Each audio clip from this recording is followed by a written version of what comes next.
Telangana EAMCET TG ఈ episode 2026 second phase కౌన్సిలింగ్కి సంబంధించి ఈరోజైతే సీట్ అలాట్మెంట్స్ అయితే రిలీజ్ అయితే చేయడం అయితే జరుగుతుంది. సో ఏ టైంకి రిలీజ్ చేస్తారంటే మోస్ట్లీ ఈవినింగ్ టైంలోనే మనకు సీట్ అలాట్మెంట్స్ అనేది రిలీజ్ అయితే చేయడం అయితే జరుగుతుంది.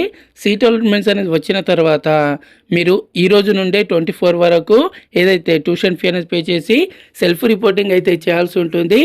ఈసారి సెల్ఫ్ రిపోర్టింగ్తో పాటు ఫిజికల్గా కాలేజ్ రిపోర్టింగ్ కూడా 25 నుండి 28 వరకు ఫస్ట్ ఫేజ్లో సీట్ వచ్చిన వాళ్ళు, అదేవిధంగా సెకండ్ ఫేజ్లో సీట్ వచ్చిన వాళ్ళు కూడా ఫిజికల్గా మీరు కాలేజ్కి మీ సర్టిఫికేట్స్ అన్నీ కూడా తీసుకెళ్ళి రిపోర్టింగ్ చేసినప్పుడు మాత్రమే మీకు వచ్చిన సీట్ అనేది కన్ఫామ్గా ఉండడం అయితే జరుగుతుంది. దానికి సంబంధించి ఇక్కడ కింద నోట్లో కూడా క్లియర్గా ఫిజికల్లీ రిపోర్టింగ్ మ్యాండేటరీ అనేది మెన్షన్ అయితే చేయడం అయితే జరిగింది.